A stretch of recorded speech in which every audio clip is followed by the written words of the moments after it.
धम्मं शरणं गच्छामि। हाँ ठीक है, बुद्धों का उत्पन्न होना दुर्लभ है, उनका धर्म सुनना दुर्लभ है।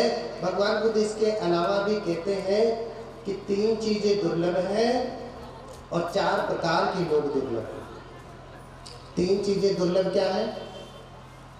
हाँ 3 चीज दुर्लभ क्या है? कहते हैं कि सुमधुर कंठो अभी भीक्षण दुर्लभ। क्या कहते हैं? सुंदर कंठ मिलना, ठीक है। पहली चीज सुंदर गला प्राप्त करना, मधुर मीठा जिससे आवाज निकलती हो, ये मिलना दुर्लभ है। सिर्फ इतना ही मिल गया तो भी मंगलकारी नहीं है। हाँ गंभीरम अपि कथन कथापि दुर्लभ। गंभीर उस सुंदर स्वर से, मीठे स्वर से भगवान बुद्ध के गंभीर दर्शन की चर्चा करना ये भी दुर्लभ है। और फिर तीसरा कहा हाँ शराब धम्मं च कथन करता, कथा ही नहीं गंभीर ही नहीं करता, गंभीरता के साथ साथ मधुर कथा भी करता है जिससे लोगों को समझ में आता है।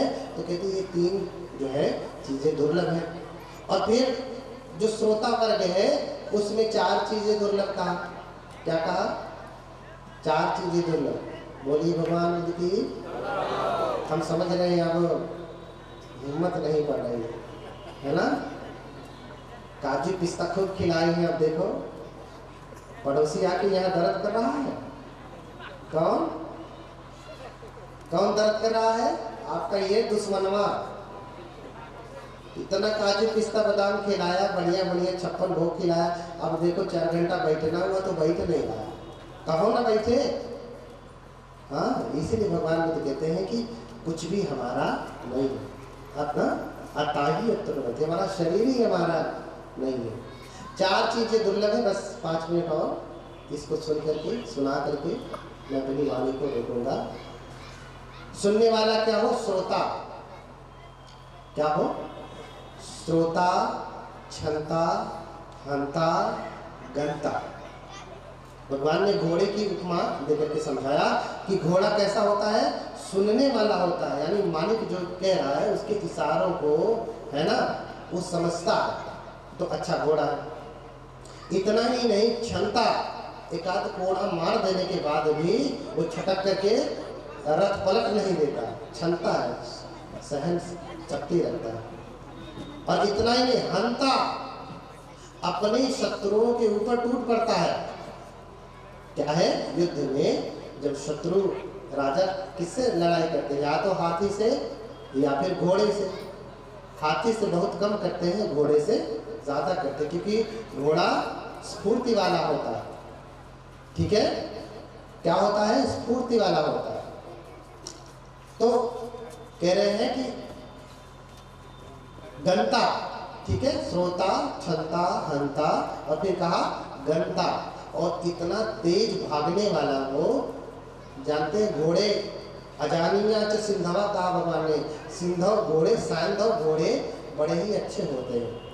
क्यों? क्योंकि उनकी रफ्तार, उनकी स्पीड इतनी तेज होती है कि कोई कार भी उसका मुकाबला ना कर पाए, इतना तेज दौड़ते हैं। तो अपने राजा को लेकर के इतना स्पीड से दौड़ने वाला भी हो कि उसे विजय हासिल करा दे। इसी प्रकार से 4 प्रकार के लोग भी होते हैं। सुनने वाले हो, सुनने में भी कटु भी बोल दिया जाए तो भी, कुछ एक आध घोड़ा मार भी दिया जाए तो भी पटक है, आए या कथा सुनने आई ऐसा बोल रहे, रथ पलटने वाला जाओ। ठीक है, हंता, ठीक है। इतना ही नहीं, धर्म सुनने के बाद अपने विरोधियों तक को परारे, तुम क्या बात करते हो, आओ सुनो, भगवान बुद्ध का धर्म ऐसा है। उनसे तक भी जो है लड़ने की क्षमता रखने वाला विद्वान हो, है ना। और गंता, इतना तेज जो है धर्म के क्षेत्र में सुन करके, पढ़ करके, धारण करके इतना तेज आगे बढ़ने वाला हो कि उसका कोई मुकाबला करने वाला ना हो। ये 4 प्रकार के गुण अगर हैं उपासक में तो उसका कभी कोई हाथ नहीं पकड़ सकता। ठीक है, अन्यथा कथा तो बहुत चलती है। कथा बहुत चलती है। भगवान कहते हैं कि 3 प्रकार के लोग होते हैं, 3 प्रकार के लोग होते हैं। हाँ, और कुब्ज प्रज्ञ, उत्थु प्रज्ञ और उत्संग प्रज्ञ। ठीक है। एक व्यक्ति ऐसे धर्म सुनने के लिए बैठता है जैसे उल्टा मटका रख दिया जाए, लोटा उल्टा करके रख दिया जाए, कितना भी पानी डाले उस लोटे में जाने वाला नहीं है, उसे कहा ये उत्संग प्रज्ञ वाला व्यक्ति। 4 घंटा 10 घंटा जीवन भर बैठा रहे, लेकिन कैसे बैठा है? उल्टा दिमाग करके बैठा। हाँ, जो बता रहे हैं हम तो सब जानते हैं, हमारे दादा परदादा के समय से हम बुद्ध को जानते हैं, है ना। ऐसा मानने वाला ना उसके दिमाग में कुछ जाए नहीं, उल्टा करके बैठा पहले, है ना। दूसरा कैसा है? ऐसा है व्यक्ति कि जैसे कोई बैठा हो पालथी मार करके और गोद में उसके रख दिया जाए कुछ अमरूद, सेब, अनार, है ना, ये सारे प्रकार के फल गोद में रख दिया जाए, बिना प्लास्टिक के, बिना कैरी बैग के, इसे गोद में रख दिया जाए। और जब खड़ा होगा आदमी तो भर से सब गिर जाएगा ना।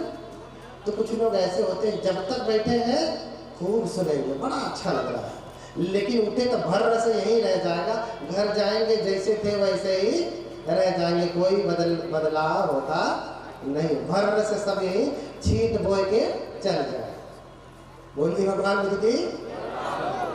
हाँ। तीसरे प्रकार का व्यक्ति भगवान ने कहा उत्संग प्रज्ञ, बहुत श्रेष्ठ व्यक्ति होता है। तो जैसे कोई सीधा घड़ा हो, जैसे सीधा घड़ा हो, सीधा लोटा हो, आप एक बूंद पानी भी गिराएंगे तो कहाँ गिरेगा? घड़े में गिरेगा और पूरा घड़े में सुरक्षित रहेगा।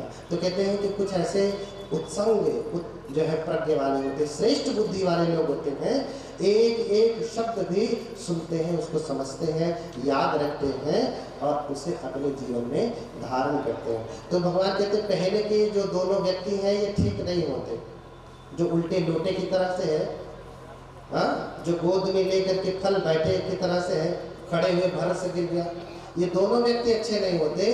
अच्छा वो होता है जो सीधे घड़े की बात है, जो कुछ भी सुना उसे रख लिया, एक को बूंद पानी उसमें से गिरने नहीं देता है। तो अब आप बताइए इसमें से कौन से वाले? बोलिए भगवान बुद्ध की। अच्छा, उल्टा लोटे वाले हाथ उठाए और क्यों कही हो कि हम उलट करके बैठे लाली है? हाँ? अच्छा, ये गोद में फल लेकर के बैठने वाला उत्थु प्रज्ञ। अच्छा, सीधे घड़े की तरह से कौन है? हाथ उठाए, माने सब है।